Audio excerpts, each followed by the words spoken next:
नमस्कार दोस्तों, स्वागत है आपका स्टडी फॉर सिविल सर्विसेज में। वीडियो को पूरा देखिए। कोई भी आपका फीडबैक है, कोई सजेशन है, तुरंत वीडियो में कमेंट करके जरूर बताइए। अच्छा लगे तो वीडियो लाइक जरूर कर लीजिए और ऐसे वीडियो लगातार फ्री में पाने के लिए चैनल को तुरंत सब्सक्राइब कर लीजिए और बेल आइकन को जरूर टैप कर लीजिए ताकि आगे भी सारे वीडियो आपको मिलते रहे। यूट्यूब में फॉलो करते हैं तो प्लीज ये वाला फ्री टेलीग्राम चैनल जरूर ज्वाइन कर लीजिएगा। सारे नोटिफिकेशन, सारे अपडेट यहीं पे आते हैं, ध्यान रखिएगा। स्टडी फॉर सिविल सर्विसेज का कोई भी पेड ग्रुप अगर आपको ज्वाइन करना है तो सिर्फ 856480560660897523864455 यही नंबर है हमारे, सिर्फ जहां पे कॉल या व्हाट्सएप कर सकते हैं। इंस्टाग्राम पे हमारा पेज जरूर फॉलो कर लीजिएगा, स्टडी फॉर सिविल .सर्विसेज है। ट्विटर पे हमको जरूर फॉलो कर लीजिएगा, @स्टडी फॉर सिविल्स है। Hello, welcome back to our channel study for civil services के यूट्यूब चैनल में आप सबका मैं स्वागत करती हूं। और आज के अपने इस मॉड्यूल में हम मॉड्यूल 17 को देखने वाले हैं, जो कि आपका इंग्लिश मीडियम में होगा। ठीक है, ये यूपीपीएससी बीईओ प्री 2022 के लिए मॉड्यूल्स कराए जा रहे हैं। आपने अभी तक हमारा यूट्यूब चैनल सब्सक्राइब नहीं किया है तो उसे सब्सक्राइब कर लीजिए। आपने हमारा फ्री टेलीग्राम ग्रुप ज्वाइन नहीं किया है तो उसे ज्वाइन कर लीजिए। ठीक है, और देखिए, जो ये मॉड्यूल्स आपको कराए जा रहे हैं डेली, उन पर आधारित आपको most important top 25 questions paid quiz जो है वो डेली करवाए जा रहे हैं। उनको ज़रूर से फॉलो करते रहिए और पेड क्विज के सारे क्वेश्चंस को ज़रूर लगाइए, क्योंकि इसमें पेड क्विज के सभी questions, important picks, voice lectures, important updates, latest trends, pattern ज़रूर फॉलो करते रहिए, क्योंकि यही आपके एग्जाम्स के जो मार्क्स है वो निर्धारित करेंगे आगे। और सिर्फ मॉड्यूल्स देखने से कुछ नहीं होगा। जब तक आप इन क्वेश्चंस को नहीं देखेंगे तो पहले मॉड्यूल्स देखिए, उनको समझिए, निरंतर उन्हें देखिए, उनको बीच में गैप मत करिए और रेगुलरली देखिए और उनको स्किप नहीं करिएगा कोई भी मॉड्यूल के किसी भी पार्ट को, ताकि आप समझ सकें आगे आने वाले मॉड्यूल्स को भी, क्योंकि हर मॉड्यूल एक दूसरे से कनेक्टेड होते हैं। ठीक है, तो आपको पेड क्विज हमेशा जो है वो ज्वाइन कर लेना है और इसे इग्नोर नहीं करना है। चलिए, आज के इस मॉड्यूल में हम सबसे पहले एग्रीकल्चर पढ़ने वाले हैं।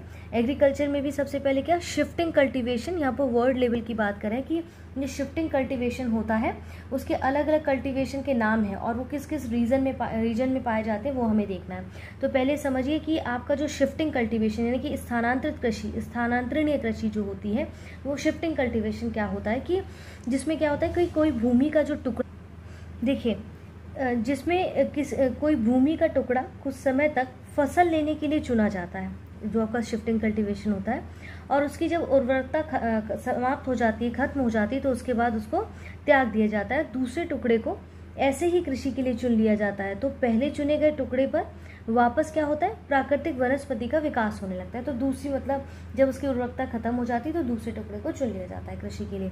आइए सबसे पहले यहाँ पर देखते हैं हम क्या नाम है इस कृषि कल्टीवेशन का, जिसमें रे है, रे कृषि है, जो एक शिफ्टिंग कल्टीवेशन है। जहाँ इसका रीजन कहाँ पर ये की जाती है, क्या क्षेत्र है ये, वियतनाम और लाओस। ठीक है, मसोले की अगर बात की जाए, मसोले तो ये आपके कांगो यानी कि जायरे नदी घाटी क्षेत्र पर, मध्य अफ्रीका, ठीक है, सेंट्रल अफ्रीका में आपकी शिफ्टिंग कल्टीवेशन की जाती है। इसके बाद लोगन की बात की जाए तो पश्चिम अफ्रीका में की जाने वाली आपकी खेती है, जो है कल्टीवेशन है आपका शिफ्टिंग कल्टीवेशन। इसके बाद मिल्पा, जो आपका मिल्पा है वो मैक्सिको और मध्य अमेरिकी देशों में की जाने वाली आपकी एक शिफ्टिंग कल्टीवेशन है। ठीक है, ठीक है। क्यूनको जो है वो वेनेजुएला में, और तुंगे आपका म्यांमार बर्मा में। इसके बाद लेदांग जो है वो आपका इंडोनेशिया में ये कल्टीवेशन मिलता है। टेबी जो है वो मालागासी में, और आप देखिएगा इसका लोकेशन एग्जैक्टली कहाँ पर है। और इसके बाद ये जो इचालिन है वो आपका ग्वाडेलूप में, रोका आपका ब्राज़ील में। और इसके बाद कैंगिन जो आपकी कल्टीवेशन है, जो शिफ्टिंग कल्टीवेशन एक प्रकार है, उसका जो प्रकार है एक कैंगिन, वो आपका फिलीपींस में देखने को मिलता है, और चेना आपका श्रीलंका में, और तमराई जो है वो आपका थाईलैंड में। क्लियर है। इसके बाद आगे बढ़ते हैं, नेक्स्ट मूव करते हैं, क्या है topic, name of shifting cultivation to different part of India. अब ये पर्टिकुलर इंडिया के शिफ्टिंग कल्टीवेशन की यहाँ पर बात की जा रही, क्या क्या नाम है उसके, जैसे झूम कृषि, बहुत सुना होगा आपने, ये नॉर्थ ईस्ट इंडिया में आपको देखने को मिलता है। दीपा अगर बात की जाए, देखिए अगर दीपा की बात की जाए तो दीपा जो है बस्तर जिला छत्तीसगढ़ में आपको ये शिफ्टिंग कल्टीवेशन देखने को मिलता है। वालरे या वाल्टरे जो है वो दक्षिण पूर्व राजस्थान में। इसके बाद कुमारी जो है केरल के पश्चिमी घाट के पर्वतीय क्षेत्र में, और केरल के पश्चिमी घाट के ये पर्वतीय क्षेत्र में, यानी कि mountains region of the western Ghat in Kerala में आपको ये जो कल्टीवेशन है वो देखने को मिलता है। खिल जो है वो आपका हिमालय बेल्ट है, हिमालय बेल्ट में। बीवर और डहिया जो है वो बुंदेलखंड संभार एमपी में, और जारा और एक एरका जो है वो दक्षिण भारतीय राज्य। और इसके बाद पोडू या पेंडा जो है वो आंध्र प्रदेश में आपको एक कृषि मिलती है। पामा दावी या कोमन बिंग्रा धावी जो है वो उड़ीसा में देखने को मिलता है। कुरवा जो है वो आपका झारखंड के रीजन में आपको ये शिफ्टिंग कल्टीवेशन जो एक प्रकार है वो देखने को मिलता है। क्लियर है। नेक्स्ट मूव करते हैं different types of agriculture in the world. अब देखिए कृषि के कई सारे प्रकार होते हैं ना, तो कौन से कृषि के जो आप देखेंगे टाइप्स होते हैं उसमें क्या किन किन चीज़ों की किससे संबंधित कृषि होती है, उन सबको हम यहाँ पर डिटेलिंग में देखेंगे। जैसे कि क्योंकि देखिए ये मैं कहूँगी कि आपको ये बिल्कुल भी स्किप नहीं करना, स्किप तो कुछ भी नहीं करना है, इसलिए नहीं करना है क्योंकि यूपी से संबंधित आपको एग्जाम देने जा रहे हैं, तो यूपी का ये फेवरेट पार्ट रहता है जिसमें आपसे जैसे उदाहरण के तौर पर पूछा जा सकता है। जैसे विटीकल्चर क्या है, ये एक एग्रीकल्चर का टाइप है, और विटीकल्चर किससे संबंधित है, क्या उत्पादन होता है इसमें, ग्रेप्स कल्टीवेशन मतलब अंगूर की खेती होती है। तो इस तरह से चीज़ें आपको याद रखनी होगी। क्लियर है। आइए इसके बाद आपका पिस्सीकल्चर जो है वो मछली पालन से संबंधित है। सेरीकल्चर आपका रेशम कीट उत्पादन से संबंधित है, ध्यान रखिएगा, रट लेना इसको बिल्कुल, ठीक है। इसके बाद हॉर्टिकल्चर की अगर मैं बात करूं, देखिए हॉर्टिकल्चर की जो मैं बात कर रही वो है फलों का उत्पादन से संबंधित। देखिए एक होता है हॉर्टिकल्चर, एक होता है हॉर्सिकल्चर, तो कंफ्यूज नहीं होना। हॉर्टिकल्चर मतलब फलों का उत्पादन से संबंधित है ये एग्रीकल्चर आपका कल्टीवेशन। हॉर्सिकल्चर घोड़ों और खच्चरों का पालन के लिए किया जाता है, तो सिर्फ स और ट का फर्क है, तो ध्यान रखिएगा TNS का, ठीक है। इसके बाद आपका ओलिवी कल्चर जो जैतून की कृषि से संबंधित है, और ऑर्वोरी कल्चर आपका विशेष प्रकार के वृक्ष हो गए झाड़ियों की कृषि से संबंधित है ये। एपीकल्चर आपका मधुमक्खी पालन के से संबंधित है। फ्लोरिकल्चर फूलों की कृषि के लिए संबंधित है ये। और सिल्वीकल्चर आपके वनों के संरक्षण संवर्धन से संबंधित क्रिया से रिलेटेड है ये। इसके बाद हम बात करें अगर वेजिकल्चर की, तो दक्षिण पूर्व एशिया में आदि मानव द्वारा की गई प्रारंभिक आदिम कृषि से संबंधित है। नेमी कल्चर जो आपका होता है वो आदिम व्यवस्था की कृषि, नेमरी कल्चर आदिम व्यवस्था की कृषि और जिसमें वनों से फल फूल और कंदमूल संग्रह किया जाता है। ओलेरी कल्चर जो है वो जमीन पर फैलने वाली सब्जियों की व्यापारिक कृषि से संबंधित है। मेरी कल्चर जो है वो समुद्री जीवों के उत्पादन की क्रिया से संबंधित है।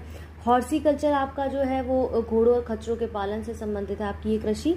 इसके बाद मोरी कल्चर शहतूत की कृषि से संबंधित है, और एरोपोनिक पौधों को हवा में उगाने से संबंधित है। इसके बाद पोमोलॉजी आपका स्टडी ऑफ फ्रूट्स फलों का अध्ययन करने से ये आपका जो कल्टीवेशन है, जो टाइप्स ऑफ एग्रीकल्चर है उससे संबंधित है, ठीक है। किन किन एग्रीकल्चर में कौन कौन सा प्रोडक्शन होता है उनका एक नाम है, टाइप है, तो उसको हमें याद करना है, रट लेना है, बिल्कुल बहुत इंपॉर्टेंट है।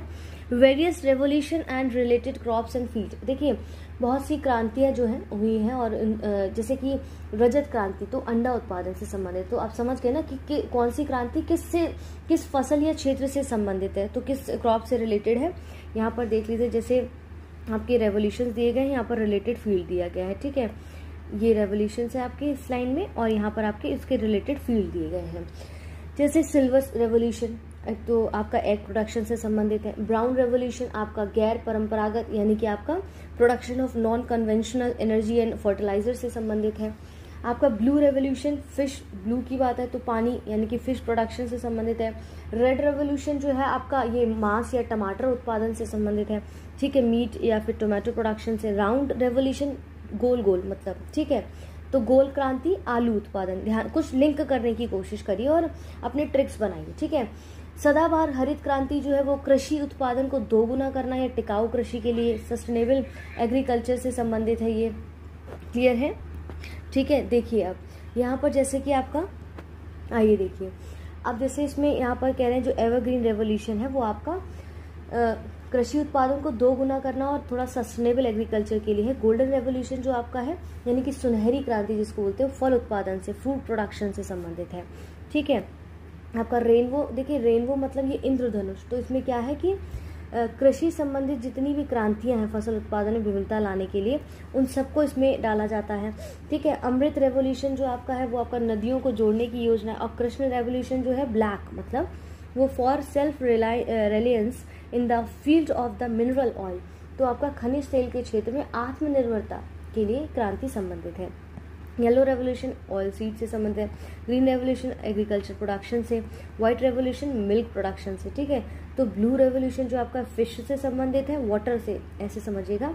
और व्हाइट रेवोल्यूशन जो है वो मिल्क प्रोडक्शन से संबंधित है, इसको श्वेत क्रांति कहते हैं। क्लियर है, आइए आगे बढ़ते हैं। आइए नेक्स्ट मूव करते हैं। यहाँ पर देखिए important international institute of agriculture, यहाँ पर कृषि से संबंधित महत्वपूर्ण अंतर्राष्ट्रीय संस्थान दिए गए। यहाँ पर इंस्टीट्यूट है, यहाँ पर उनकी कंट्रीज हैं, जैसे food and agriculture organisation FAO, ये आपका रोम इटली में है, और वर्ल्ड मेट्रोलॉजिकल ऑर्गेनाइजेशन WMO, ये आपका जेनेवा स्विट्जरलैंड में है। फूड पॉलिसी रिसर्च इंस्टीट्यूट आपका कहाँ पर है, यानी कि खाद्य नीति अनुसंधान वाशिंगटन DC यानी कि संयुक्त राज्य अमेरिका में है। अंतर्राष्ट्रीय चावल अनुसंधान यानी कि इंटरनेशनल राइस रिसर्च इंस्टीट्यूट आपका मनीला फिलीपींस में है, ये संस्थान आपका। इसके बाद आप देखते हैं international institute of tropical agriculture यानी कि अंतर्राष्ट्रीय उष्णकटिबंधीय कृषि संस्थान आपका अवादन यानी कि नाइजीरिया में है। क्लियर है। इसके बाद soil and origin geographical location of the major food crops, जो आपका प्रमुख खाद्यान्न फसलों के मूल स्थान जो है मिट्टी, उनकी आवश्यक भौगोलिक दशाएं दी गई, जैसे कि पैडी जो है यानी कि धान, वो आपका उसका मूल स्थान जो ओरिजिन है इसका कहाँ, इंडो चाइना माना जाता है। और वहाँ की जलवायु कैसी होती है, ट्रॉपिकल ह्यूमिड होती है, यानी कि 20 से 27 डिग्री टेम्परेचर वहाँ पर चाहिए होता है धान के लिए। 150 डिग्री सेंटीमीटर आपकी वर्षा होनी चाहिए। और चिकनी और जलोढ़ यानी कि क्ले और ऑलिव ऑयल जो है आपकी दोमट जलोढ़ मिट्टी है वो होनी चाहिए इसके लिए। कॉर्न यानी कि मक्का, ये मध्य अमेरिका, सेंट्रल अमेरिका और सब ट्रॉपिकल यहाँ पर क्लाइमेट होना चाहिए इसके लिए। और 21 से 27 डिग्री टेम्परेचर रहता है। 60 से 120 सेंटीमीटर्स आपकी वर्षा होती है। और लोम यानी कि दोमट मिट्टी यहाँ पर प्रकार होना चाहिए। इसके बाद ज्वार यानी कि सोरगम की जो बात करें वो भारत में उगाया जाता है, सबसे पहले देखा गया है। और ये उष्णकटिबंधीय इसकी जलवायु होती है यानी कि ट्रॉपिकल होती है, 27 से 32 डिग्री सेल्सियस इतना वर्षा होती है। और इसमें भी दोमट प्रकार की मिट्टी चाहिए होती है। मिलेट की बात करें यानी कि बाजरा, ये अफ्रीका का ओरिजिन है इसका, और ये भी जो है ट्रॉपिकल इसका जलवायु क्लाइमेट है आपका। और इसके बाद इतना टेम्परेचर चाहिए होता है, इतनी वर्षा। और सैंडी लोम यानी कि बलुई दोमट प्रकार की मिट्टी इसके लिए आवश्यक होती है। वीट यानी कि गेहूं जो है मध्य एशिया से संबंधित और समशीतोष्ण जलवायु जो टेम्परेचर है इसका टेम्परेट है, और इतना इसका टेम्परेचर होना चाहिए, ये इसमें वर्षा चाहिए, और ये दोमट प्रकार की मिट्टी इसके लिए उपयोगी होती है। इसके बाद देखेंगे जौ जो है आपका वर्ले जो है वो चाइना से संबंधित है, और समशीतोष्ण जलवायु यानी कि टेम्परेट इसकी जलवायु होनी चाहिए, इतना टेम्परेचर, इतनी वर्षा, और बलुई दोमट इस प्रकार की मिट्टी होनी चाहिए। अब फसलों से संबंधित यहाँ पर कुछ रोग और उनके लक्षण दिए गए हैं। मैंने कई बार अपने पिछले मॉड्यूल्स में पढ़ा है, इसको याद कर लेना है आपको अच्छे से, ठीक है। क्रॉप्स दिए गए, उनके डिजीज दिए गए, उनके सिम्टम्स हैं। राइस में कौन सा आप देखते हैं रोग होता है, ब्लास्ट, ठीक है। और क्या इसके सिम्टम्स क्या दिखाई देते हैं, पत्तियों पर भूरे रंग की जो नाव की तरह के चकत्ते दिखने लगते हैं इस पर, ठीक है। इसके बाद देखेंगे वीट जो गेहूं है उसमें रतुआ रोग होता है, और पत्तियों पर पीले, भूरे और काले रंग के धब्बे दिखाई पड़ते हैं।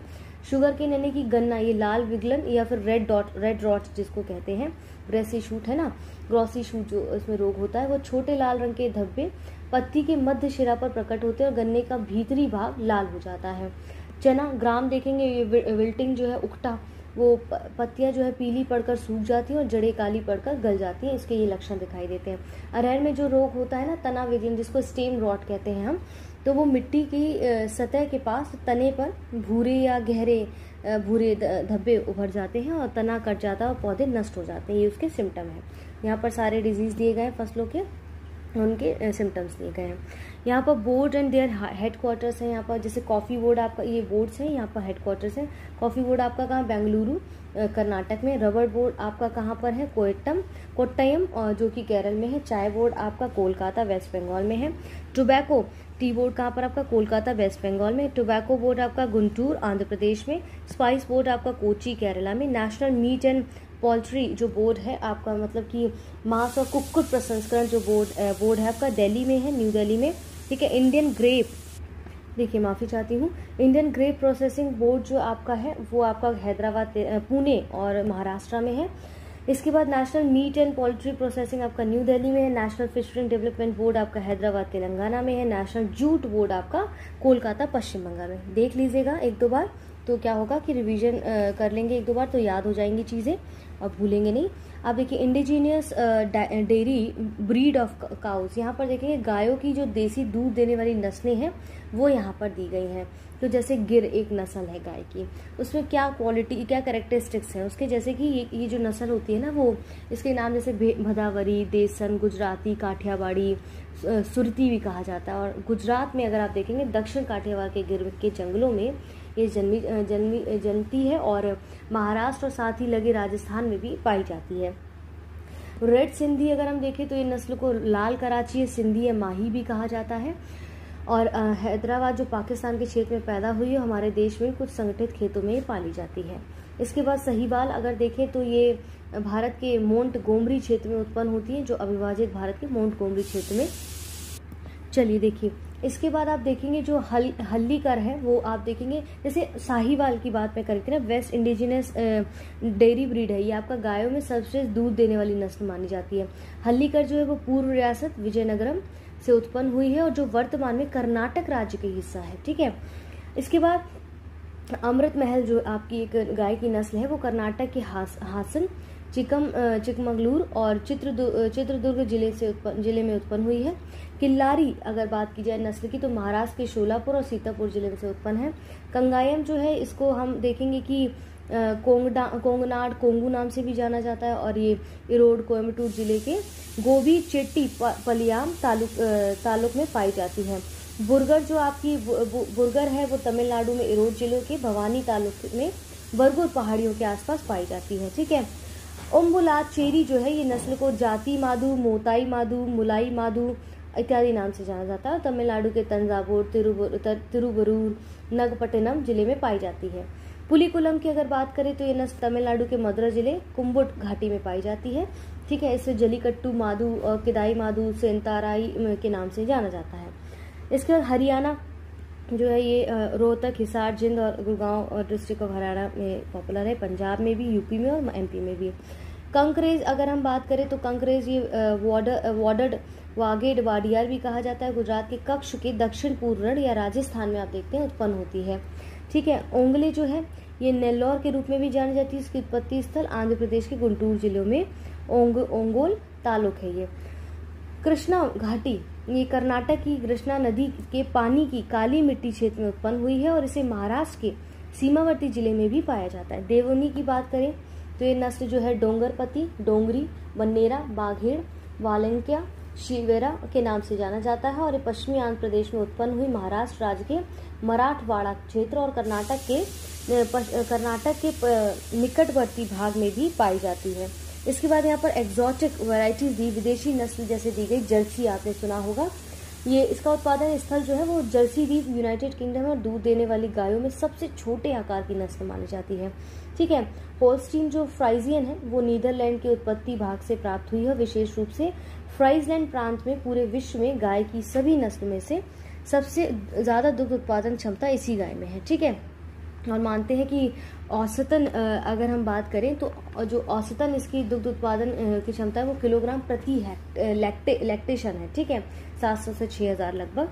इसके बाद यहाँ ब्राउन सिस की अगर मैं बात करूँ तो स्विट्जरलैंड का पहाड़ी क्षेत्र से ब्राउन सिस नस्ल की उत्पत्ति स्थल है।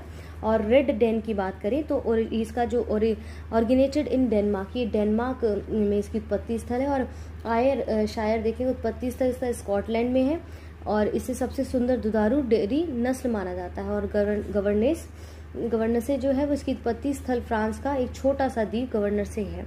क्लियर हो गया है? तो ये सब चीज़ें हैं, इसको पढ़ते रहिए अच्छे से। यहाँ पर देखिए प्रेड ग्रुप से संबंधित व्हाट्सएप नंबर यहाँ पर दिए गए, उन पर कॉल या व्हाट्सएप कर सकते हैं। स्पेसिफिकली यहाँ पर ज्ञान सर का नंबर दिया गया है, आप चाहे तो यहाँ कांटेक्ट कर सकते हैं। और एग्ज़ाम के फॉर्म से संबंधित, एग्ज़ाम से संबंधित या अपने नोट से संबंधित कोई इन्फॉर्मेशन चाहिए आपको तो ज़रूर यहाँ कांटेक्ट करिए। हमारे साथ जुड़े रहिए निरंतर। और इसी के साथ आगे हम बढ़ते हैं अपने मॉड्यूल में। नेक्स्ट हम पढ़ने वाले हैं आर्ट एंड कल्चर को। ठीक है, आइए हम वो पढ़ लेते हैं। आइए देखिए, आपका ये जो मॉड्यूल है, मॉड्यूल आपका 17 का इंग्लिश मीडियम है ये, जैसा कि हमने स्टार्टिंग में देखा। और यहाँ पर अब हम दूसरा सेगमेंट का आर्ट एंड कल्चर को यहाँ पर फोकस करने वाले हैं। लास्ट मॉड्यूल्स में भी मैंने आपको आर्ट एंड कल्चर अच्छे से समझाया है, तो जैसे जैसे आगे बढ़ते जाएंगे धीरे धीरे सेगमेंट्स फिनिश होते जाएंगे। ठीक है, यहाँ पर मार्शल आर्ट की इंडिया में बात करा तो देखिए मार्शल आर्ट का जो मतलब होता है वो युद्ध छोड़ने से संबद्ध कला है। और आप देखेंगे कि देश में अनगिनत मार्शल आर्ट घनिष्ठ रूप से नृत्य, योग और प्रदर्शन कला से संबंधित है।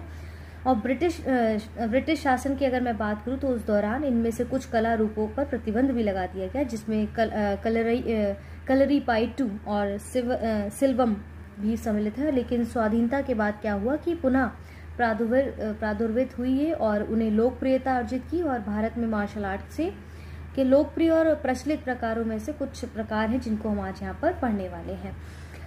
ठीक है, आइए अब क्या होता है कि देखिए बेसिकली आप क्या देखेंगे कि पहले जो है युद्ध के लिए उपयोग होने वाले इन कला रूपों को आज जो है हम जर्नल रूप में, इन्हें शारीरिक स्वास्थ्य लाभ के लिए हम मार्शल आर्ट को करते हैं, और धार्मिक संस्कार के रूप में भी, या हम सेल्फ डिफेंस के लिए भी मार्शल आर्ट का यूज़ करते हैं। और यही सब चीज़ें हैं जो हमें ध्यान रखते हुए पढ़ना है इनको। कलारी पट्टू जो है, कलरी पायट्टू जिसको हम कहते हैं, ये one of the oldest martial art in India. ठीक है, ये भारत की सबसे पुरानी कह सकते हैं मार्शल आर्ट में से एक है, और ये इसकी उत्पत्ति 4वीं शताब्दी में केरल राज्य में हुई थी। और कलरी जो है एक मलयालम शब्द है जिसका मतलब होता है विशिष्ट प्रकार का विद्यालय या फिर इंस्टीट्यूट, कक्ष जहां मार्शल आर्ट का अभ्यास किया जाता था या सिखाया जाता था। ठीक है, वही चीज़ है। कलारी पट्टू का सबसे महत्वपूर्ण विशेषता है कि फुटवर्क है। इसमें लात मारने, वार करने, ठीक है, हथियार आधारित अभ्यास सम्मिलित होते हैं, और देश में इसकी लोकप्रियता आसानी से देखी जा सकती है कि जब कोई व्यक्ति अशोका या द मिथ जैसी भारतीय फिल्में देखता है। ठीक है, सिलाम्बम की अगर मैं बात करूँ, सिलम्बम तो एक प्रकार का लाठी चलाने की कला है जो तमिलनाडु का एक आधुनिक और वैज्ञानिक मार्शल आर्ट है। और तमिलनाडु में शासन करने वाले राजाओं ने अपने शासनकाल में से इसे प्रोत्साहन दिया था, जिसमें पांड्य, चोल और चोर वंश के राजा भी इसमें सम्मिलित हुआ करते थे। और ऐसा माना जाता है कि ये जो कला है अपने उत्पत्ति राज्य से मलेशिया पहुंची, और यहाँ पर यह आत्मरक्षा की विधि के अलावा एक प्रसिद्ध खेल के रूप में भी परिचित हुआ। ठीक है, थांगटा या सरित सराग जो है आपका, थांगटा जो है आपका देखेंगे कि ये सरित सरक जो है मणिपुर के मेइती लोगों द्वारा सृजित थांगटा एक सशस्त्र मार्शल आर्ट है जिसका उल्लेख सबसे घातक संग्राम रूपों में होता है। और दूसरी तरफ सरित सरक एक निशस्त्र मार्शल आर्ट है जिसमें हाथापाई के रूप में युद्ध किया जाता है। और थांगटा का इतिहास कहते हैं 17वीं शताब्दी से मिलता है, जब मणिपुरी राजाओं द्वारा अंग्रेजों से लड़ने के लिए इसका सफलतापूर्वक प्रयोग किया था। ठीक है, थांग का अर्थ होता है तलवार, और जबकि टा का अर्थ होता है भाला। इस प्रकार तलवार और भाला इस थांगटा के दो प्रमुख एलिमेंट्स होते हैं। ठीक है, चेबी गदगा जो है मणिपुर के सबसे प्राचीन मार्शल आर्ट में से एक है। और चेबी जो गदगा है उसके अंतर्गत एक तलवार और एक ढाल का उपयोग करके युद्ध किया जाता है, और इसमें संशोधन करके तलवार के स्थान पर एक मुलायम चर्म आवरण युक्त छड़ी और एक चर्म निर्मित ढाल का उपयोग किए जाने लगा है।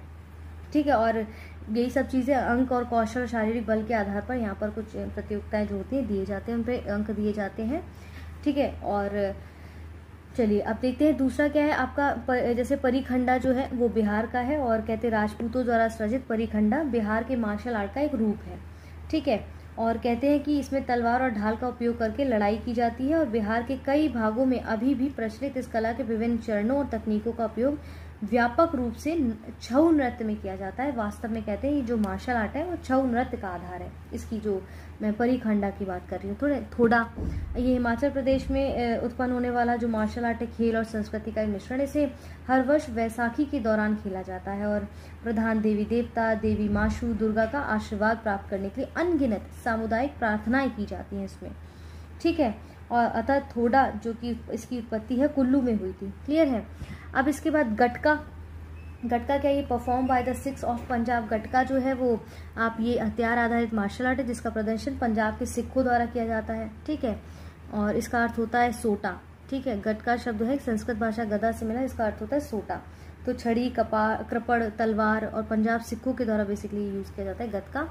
इसके बाद मर्दानी खेल आप देखेंगे, ये जो है पारंपरिक महाराष्ट्रीय सशस्त्र मार्शल आर्ट है जिसका प्रचलन व्यापक रूप से कोल्हापुर जिले में हुआ है। मर्दानी खेल जो है मुख्यतः हथियारों के कौशल पर केंद्रित है, और जिसमें विशेष रूप से तलवारों, द्रुत चालों जो कि इसके उत्पत्ति स्थल पर्वतीय क्षेत्रों के अनुकूल है को प्रदर्शित किया जाता है, जो शारीरिक मुद्राओं का उपयोग करके केंद्रित होता है। ठीक है, इसका लाठी पंजाब और बंगाल में आप देखेंगे मार्शल आर्ट ये काफी प्राचीन सशस्त्र मार्शल आर्ट है, और इस विश्व के सबसे पुराने हथियारों में से एक है ये। और लाठी का अर्थ है छड़ी, जो सामान्य रूप से 6 से 8 फीट लंबी होती है और कभी कभी धातु की नोक से युक्त होती है। और भारतीय पुलिस द्वारा भीड़ को नियंत्रित करने के लिए लाठियों का उपयोग करते हुए देखा जाता है। मुख्य रूप से पंजाब और बंगाल में प्रचलित ये लाठी अभी भी देश के गांवों में खेले जाने वाले लोकप्रिय खेलों में से एक है।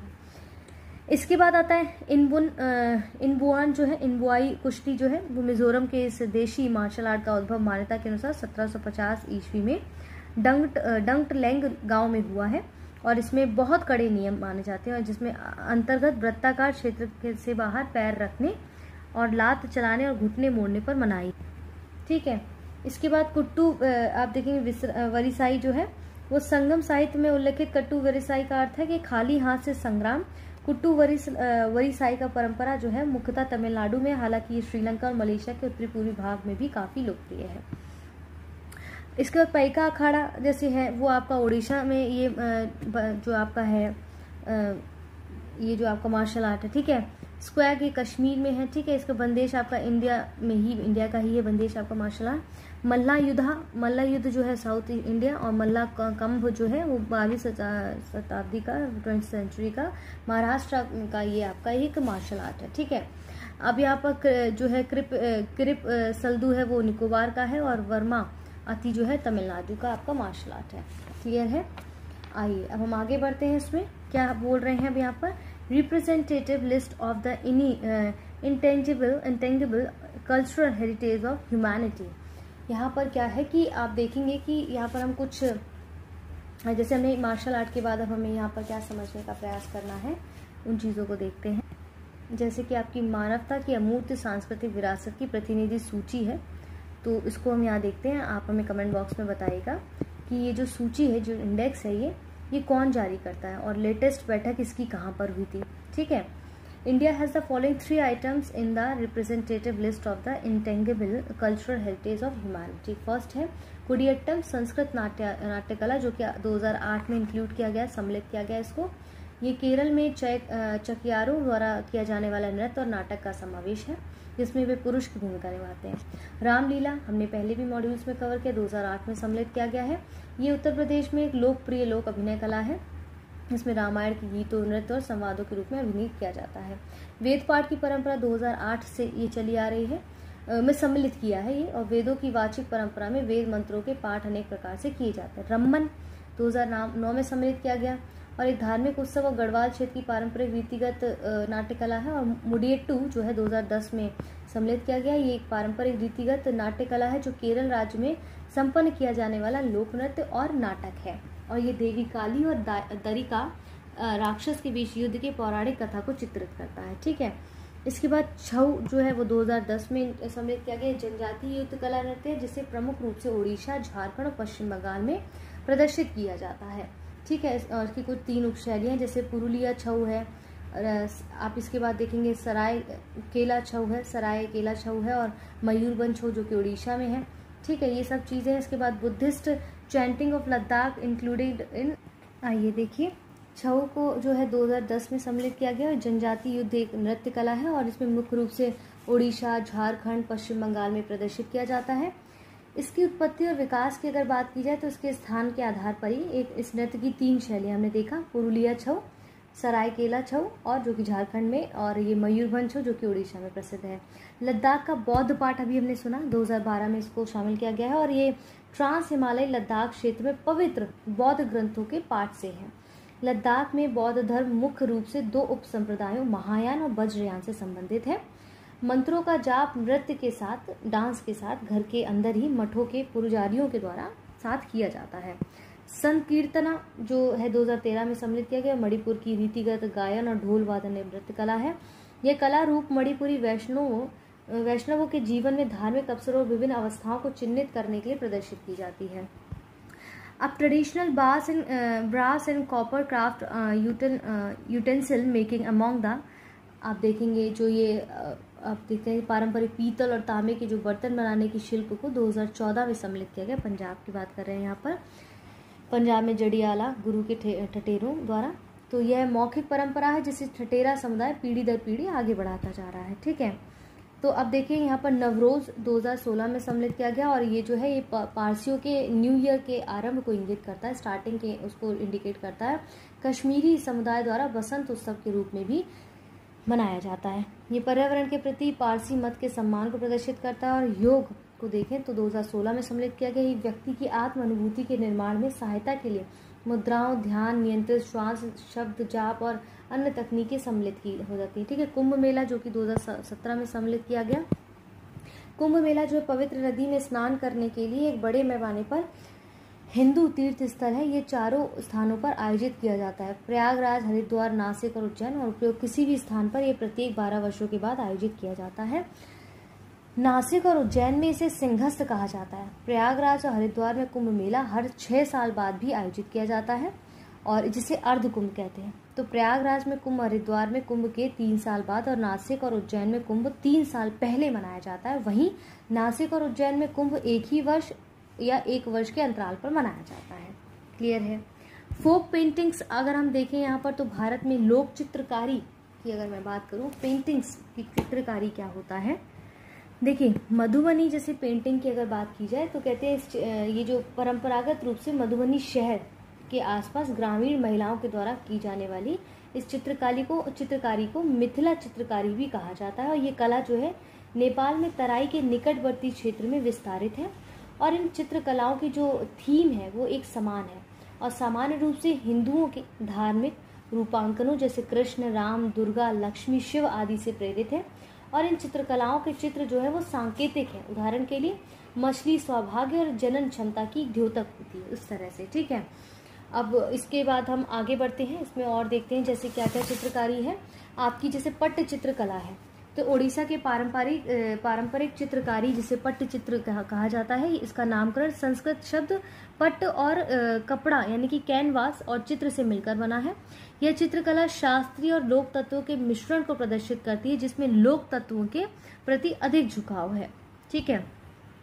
इसके बाद आपका पटुआ आर्ट आप देखेंगे तो वो बंगाल से संबंधित आपकी ये चित्रकला है और कहते हैं कि लगभग 1000 वर्ष पुरानी है ये आपकी। और ये मंगल काव्यों और देवताओं देवियों की शुभ कहानियों का वर्णन करती है और करने वाली चित्रकलाओं की ग्रामीण परंपरा के रूप में प्रारंभ की गई थी। ठीक है।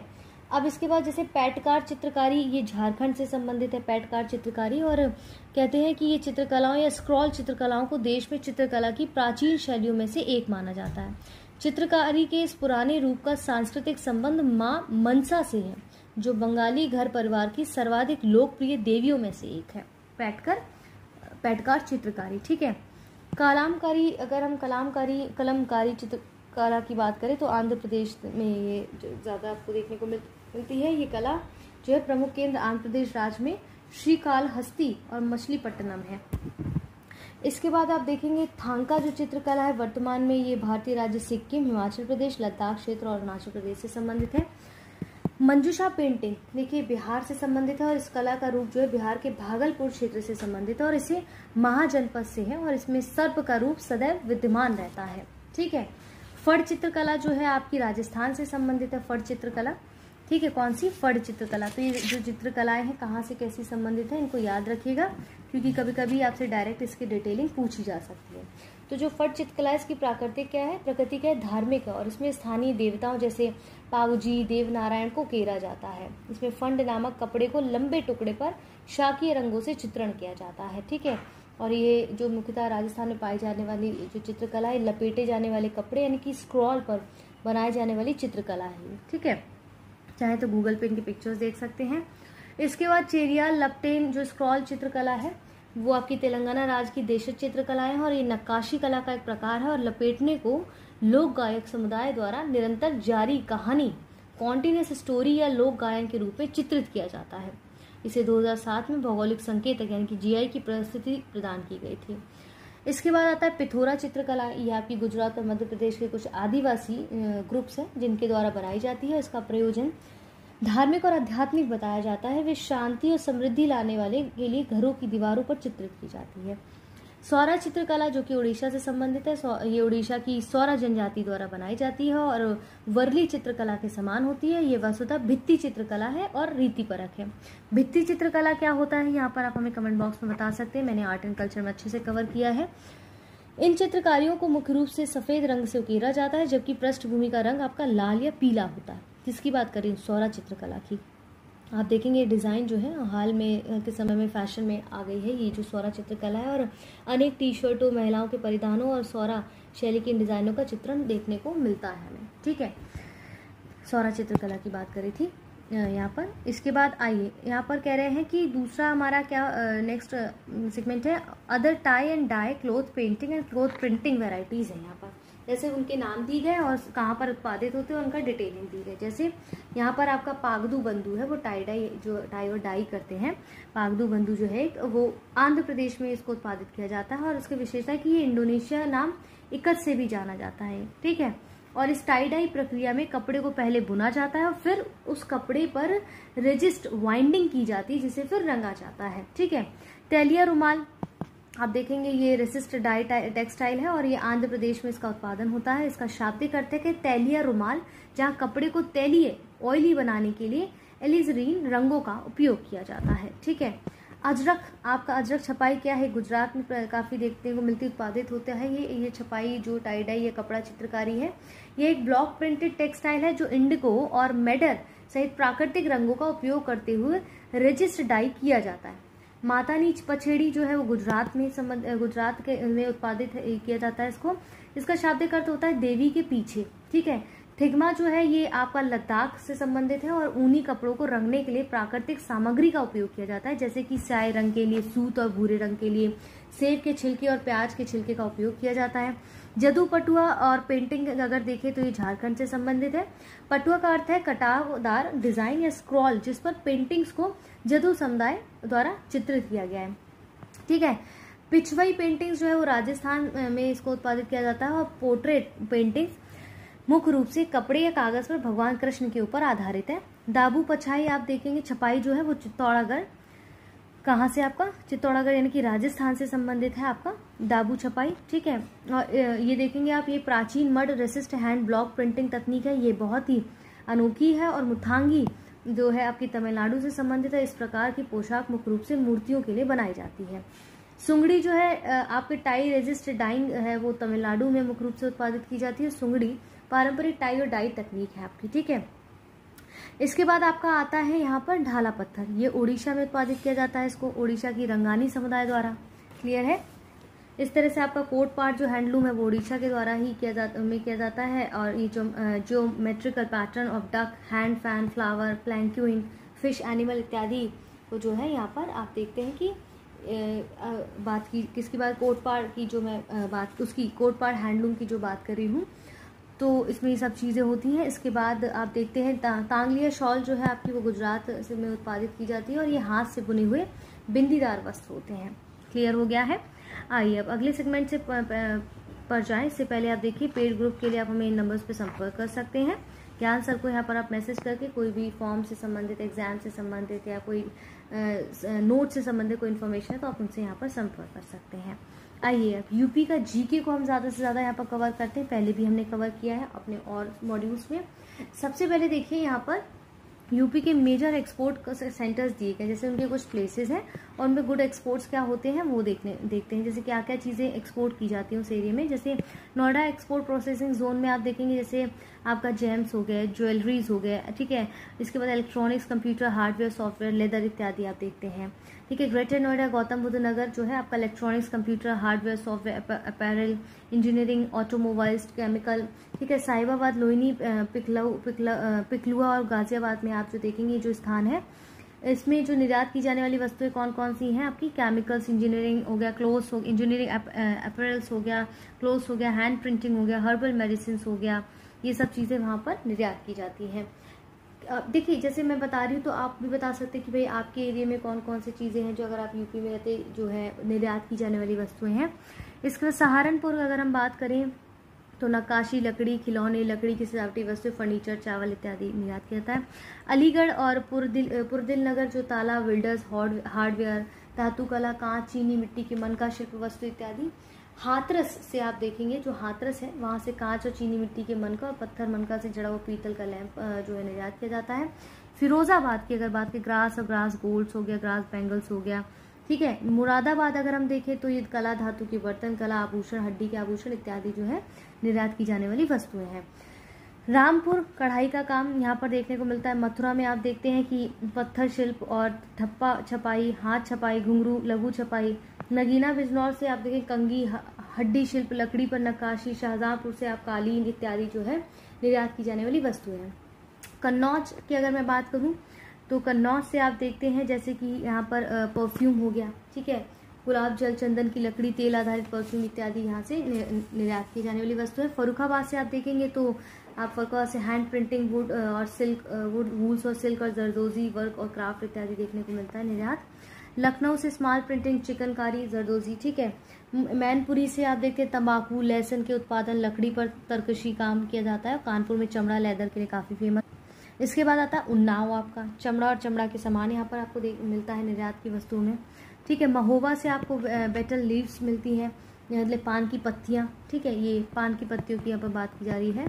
पान की पत्तियों का निर्यात वहाँ सबसे ज़्यादा होता है। मऊ में देखेंगे आपको तो हथकरघा और मशीन करघा, जो पावर लूम द्वारा निर्मित कपड़े किए जाते हैं। चंदौली की अगर मैं बात करूँ तो आप चंदौली से देखते हैं कि चावल आपका काफ़ी फेमस है वहाँ पर। मिर्ज़ापुर से, भाई सीरीज़ तो देखी होंगी, मिर्ज़ापुर से आपके ऊनी और सूती कालीन और हाथ से बना हुए जो है वस्त्र यहाँ पर मिलते हैं। इसके बाद सीतापुर की अगर मैं बात करूँ तो यहाँ पर ड्यूरीज जो है, आप बता सकते हैं ड्यूरीज क्या है आपका, कमेंट बॉक्स में। ललितपुर से आपको पीतल का काम, और झांसी से पीतल का काम बहुत निर्यात होता है। और बहराइच से सूती धागा, और ठीक है कॉटन या सूती धागा हम कह सकते हैं। गोंडा से लकड़ी के टुकड़े आपको मिलते हैं। क्लियर है। अब major small and cottage industries in UP में जो है, यानी कि लघु और कुटीर उद्योगों के यहाँ पर कुछ नाम दिए गए हैं, उनके सेंटर्स दिए गए हैं। तो इससे पहले हम ये शुरू करें, पहले जान लीजिए लघु और कुटीर यानी कि स्मॉल एंड कॉटेज जो है वो उद्योग इंडस्ट्रीज क्या होती हैं। जो आपका कुटीर उद्योग होता है वो कहते हैं कि पूर्ण रूप से या मुख्यतः परिवार के सदस्यों की सहायता से ही पूर्ण या आंशिक व्यवसाय के रूप में चलाए जाते हैं। जबकि आपके लघु उद्योग जो है वो जो मुख्यतः 10 या 15 श्रमिकों की सहायता से चलाए जाते हैं। क्लियर है। अब जैसे कारपेट मैन्युफैक्चरिंग की बात कर रहे हैं, ये सीतापुर, बरेली, आगरा, अलीगढ़, इटावा, मिर्ज़ापुर, शाहजहाँपुर, इन सब में इनका सेंटर देखने को, ये सेंटर है इनके दरी निर्माण के लिए, ठीक है। जैसे गलीचा निर्माण की अगर बात की जाए तो वाराणसी, भदोही, मिर्ज़ापुर, आगरा है। इसके बाद साबुन उद्योग जो है, इसमें सोप इंडस्ट्री की बात की जाए तो कानपुर और आगरा, मोदी नगर इत्यादि हैं। इसके बाद मैच बॉक्स जो आप देखेंगे, मैच बॉक्स के लिए जो है इंडस्ट्री है वो बरेली, सहारनपुर, प्रयागराज, मेरठ, रामपुर है।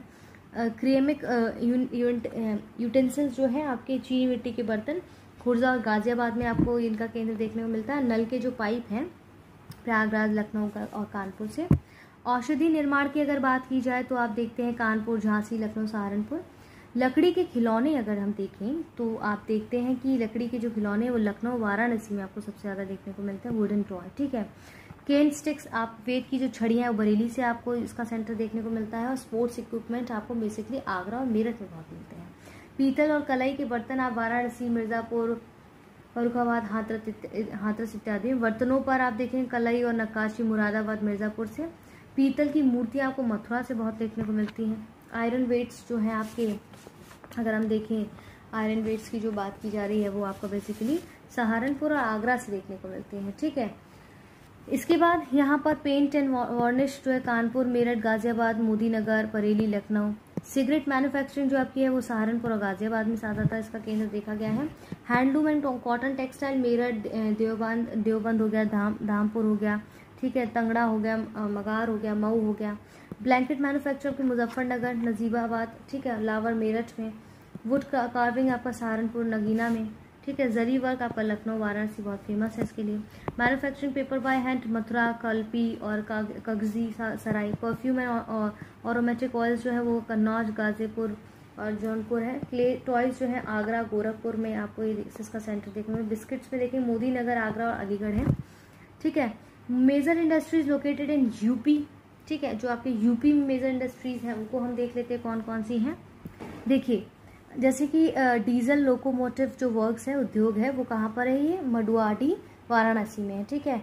सिंगरौली, आप जो कोयला खान है, ये जो इंडस्ट्री है वो सिंगरौली, सोनभद्र में है। सोनभद्र का नाम कई बार आता तो ध्यान रखिएगा। फर्टिलाइजर फैक्ट्री जो है आपकी प्रयागराज में, गोंडा, गोरखपुर में है। मॉडर्न बेकरीज जो आपकी कानपुर में है। इंडियन टेलीफोन, एक टेलीफोन जो इंडस्ट्रीज हैं आपकी वो आपकी सरायबरेली, नैनी में है, ठीक है। हिंदुस्तान एरोनॉटिक्स लिमिटेड आपका लखनऊ, कानपुर, जगदीशपुर और मेठी में है। डीप फ्रीज मीट प्लांट जो है टुंडला यानी फिरोजाबाद में है। ट्रांसफार्मर फैक्ट्री जो है आपकी झांसी में है। और भारतीय चमड़ा, रंगाई और जूता जो इंस्टीट्यूट है आपका, लेदर डाइंग और शू इंस्टीट्यूट वो कानपुर में है। ऑयल रिफाइनरी आपका मथुरा में है स्थान इसका। और हिंदुस्तान एल्यूमिनियम कॉरपोरेशन आपका रेणुकूट और सोनभद्र में है। ऑटोमिक पावर सेंटर जो है आपको परमाणु शक्ति के नरौरा बुलंदशहर में है। आर्टिफिशियल लिम्ब जो है यानी कि कृत्रिम अंग निर्माण लिमिटेड जो है आपका वो कानपुर में है। ठीक है, ये सब इंडस्ट्रीज जो आपकी हैं मुख्य वो ध्यान रखिएगा। यूपी में कहाँ कहाँ है पूछ लेते हैं कभी कभी। मेजर ट्राइब्स, देखिए ट्राइब को अच्छे से पढ़ना है आपको। ठीक है, ट्राइब्स बहुत इंपॉर्टेंट है। और जब ट्राइब्स की बात यूपी में आए तो आप बताइएगा यूपी की कितनी जनसंख्या है, हमारे इंडिया में कितनी जनसंख्या कवर करता है और कितनी जनसंख्या में कितनी जनजातियाँ हैं। और अगर जनजातियों की बात कर रहे हैं कितनी % जनजाति यूपी में है, तो आप बता सकते हैं कि किस डिस्ट्रिक्ट में सबसे ज़्यादा जनजातियाँ हमारे यूपी में पाई जाती हैं। ठीक है, ये मोटा सा काम है आपको करना है। जैसे गोंड और धुरिया और नायक ओझा पथारी जो जनजाति है वो आपका जैसे सिद्धार्थनगर, बस्ती, गोरखपुर, देवरिया, मऊ, आजमगढ़, जौनपुर, मिर्जापुर, सोनभद्र में पाई जाती हैं।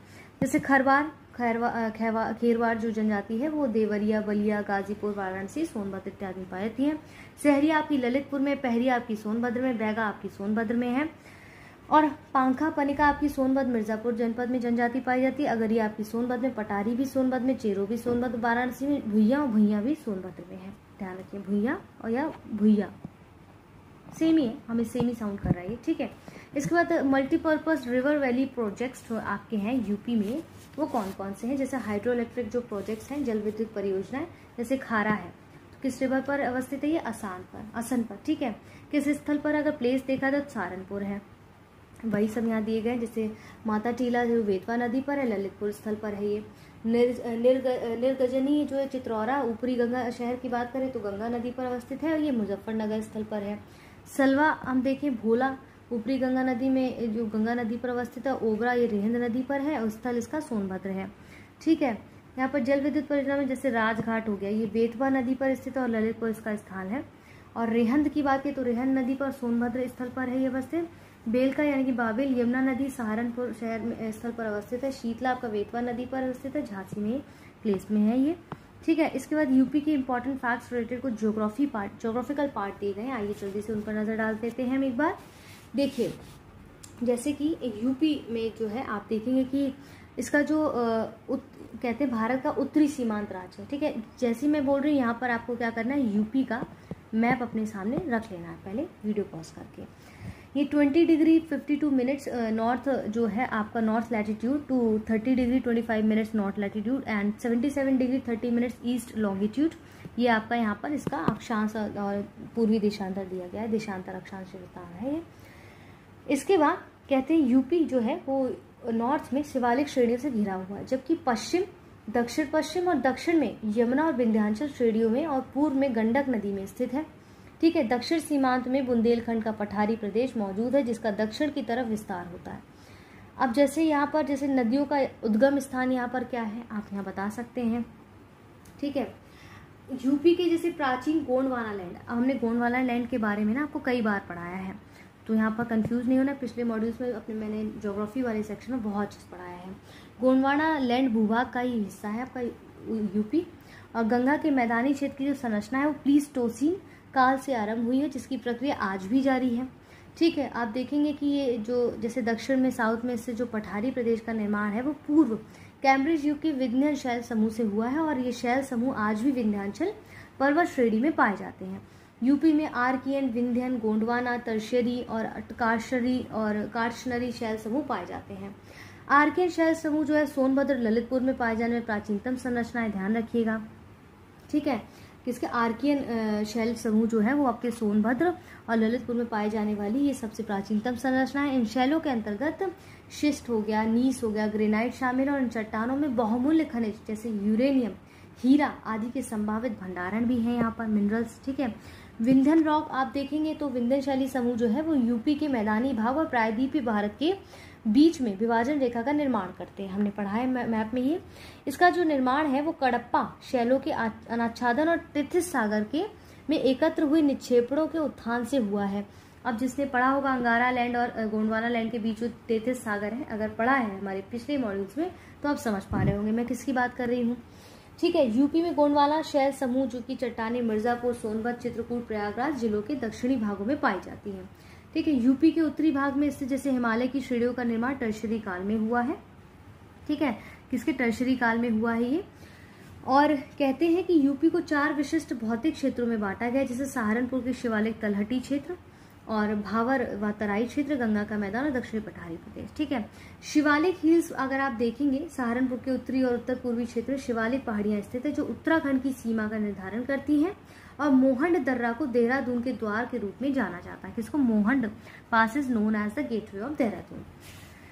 अब देखिए, द एक्सटेंशन ऑफ भावर और तराई क्षेत्र का जो विस्तार है आपका, वो कहते हैं कि शिवालिक पहाड़ियों के समानांतर यूपी के संपूर्ण लंबाई में है। भावर का जो क्षेत्र है वो शिवालिक से लगा हुआ है। भावर क्षेत्र पश्चिम में सहारनपुर से उत्तर में कुशीनगर तक विस्तृत है। और तराई क्षेत्र की अगर बात की जाए तो इसके अंतर्गत सहारनपुर, बिजनौर, रामपुर, पीलीभीत, लखीमपुर खीरी, बहराइच, गोंडा, बस्ती, सिद्धार्थनगर, गोरखपुर, महाराजागंज और देवरिया जनपद सम्मिलित है। ठीक है, अब देखिए, गंगा यमुना दोआब, जो गंगा यमुना नदियों के बीच का क्षेत्र कहते हैं, वो शाहजहांपुर से पूर्व में प्रयागराज तक विस्तृत है और उसके 3 उपभाग हैं, 3 सब सेक्शंस हैं। जैसे ऊपरी दोआब, ठीक है, वो क्या है, सहारनपुर से बुलंदशहर तक फैला है। मध्य दोआब ये अलीगढ़ से कन्नौज तक और औरैया तक विस्तृत है। निम्न दोआब ये कानपुर से प्रयागराज तक विस्तृत है। ठीक है, अब जैसे रोहिलखंड प्लेन्स की जो बात करें, वो यूपी के उत्तरी पश्चिमी भाग में स्थित है। इसके दक्षिणी और पश्चिम में गंगा यमुना दोआब और दक्षिण पूर्व में अवध मैदान स्थित है। और इसके उत्तर में तराई क्षेत्र है और इसके अंतर्गत अमरोहा, बरेली, बिजनौर, बदायूं, मुरादाबाद, रामपुर, शाहजहांपुर, पीलीभीत, संभल क्षेत्र स्थित है।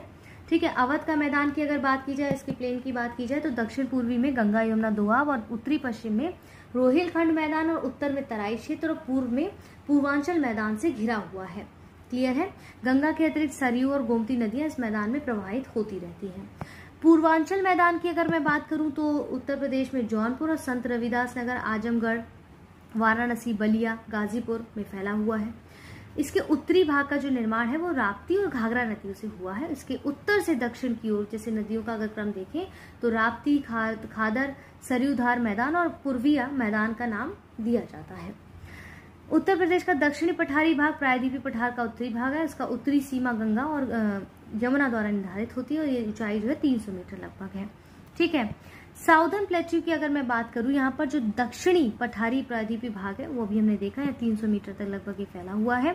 ट्रांस यमुना क्षेत्र, और इसके बाद आप देखिए यहाँ पर बघेलखंड पठार है और बुंदेलखंड पठार में डिवीजन आपको कुछ दक्षिणी पठार क्षेत्र को 3 भागों में बांटा गया है।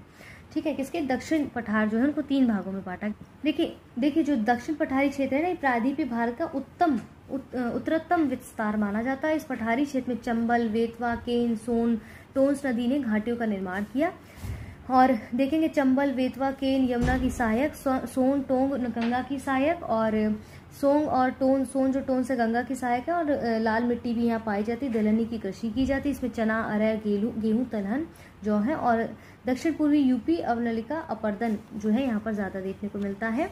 इसके बाद यहाँ पर ये सब चीजें हैं। और जैसे अगर हम ट्रांस यमुना क्षेत्र की बात करें तो इस क्षेत्र के अंतर्गत आगरा और मथुरा जिलों के यमुना के पश्चिम में स्थित क्षेत्र सम्मिलित है। बघेलखंड पठार ये यूपी के दक्षिण पूर्वी भाग में बघेलखंड पठार स्थित है। इसके अंतर्गत सोनभद्र, मिर्जापुर, चंदौली के दक्षिण भाग, प्रयागराज दक्षिण पूर्वी भाग आते हैं। बुंदेलखंड पठार का है तो उसका निर्माण प्राचीन नीस चट्टानों से हुआ। ये पठार उत्तर प्रदेश, मध्य प्रदेश राज्यों में विभक्त है। इसकी सीमाएं यूपी में यमुना और दक्षिण में विंध्य श्रृंखला, उत्तर पश्चिम में चंबल और दक्षिण पूर्व में पन्ना अजयगढ़ श्रृंखला द्वारा निर्धारित होती है। मैदानी क्षेत्र के नवीन कॉप निक्षेपों को खादर यानी कि कछार कहा जाता है। मैदानी क्षेत्र के पुराने कॉप निक्षेपों को बांगर कहा जाता है। ठीक है, ये मैदानी क्षेत्र की ऊंचाई 80 से 300 मीटर तक है। मैदानी क्षेत्र का ढाल जो उत्तर पश्चिम क्षेत्र से दक्षिण पूर्व की ओर फैला हुआ है। यूपी में सर्वाधिक बीहड़ों का निर्माण जो है वो चंबल और यमुना तट पर हुआ है। ठीक है, अब इसके बाद पठारी और पहाड़ी क्षेत्र में औसतन आप देखते हैं जो ऊंचाई है वो 300 मीटर है। और लेकिन मिर्जापुर और सोनभद्र में कुछ पहाड़ियां लगभग 600 मीटर ऊंची हैं। यूपी के 11 जिलों में पठारी या बुंदेलखंड क्षेत्र का विस्तार देखने को मिलता है, जैसे विंडम, टांडा, कुसेहरा, खंडजा। ठीक है, जल प्रपात है मिर्जापुर में।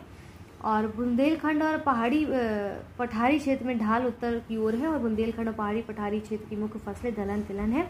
भूमि आप देखेंगे जैसे कि यूपी के कुल क्षेत्रफल के संदर्भ में जो वेटलैंड क्षेत्रफल है वो 5.15% है। और यूपी का सर्वाधिक जो वेटलैंड क्षेत्र वाला जो जिला है वो सोनभद्र है। यूपी में सबसे कम नम वाला जो वेटलैंड क्षेत्र वाले जिले बागपत और हाथरस है। ठीक है, ये सब चीजें यहाँ दी गई हैं। अब क्या है कि 1993 में गोमती के किनारे स्थित 3 नगर सुल्तानपुर, जौनपुर और लखनऊ के लिए गोमती कार्यकारिणी योजना का निर्माण किया गया है। क्लियर है? ये सब चीजें हैं। ठीक है, अब यहाँ पर हमने एग्रीकल्चर और आर्ट एंड कल्चर को पढ़ा और अपना जो है हमने सबसे पहले वहाँ पर एग्रीकल्चर को देखा। अब क्या है कि यूपी स्पेशल के साथ हम इस मॉड्यूल को यहाँ पर समाप्त करते हैं। अपना ध्यान रखिए, निरंतर बने रहिए। यहाँ पर कॉन्टैक्ट नंबर दिए, इन पर संपर्क कर सकते हैं आप। और इसी तरह से निरंतर हमारे चैनल पर बने रहें, पढ़ाई करते रहें और जो है अपनी ईमानदारी के साथ पढ़ते रहें। अपना ध्यान रखें, वीडियोस को शेयर करें, वीडियोस को लाइक करें दोस्तों के साथ और हमारे चैनल को सब्सक्राइब करना ना भूलें। जय हिंद, जय भारत।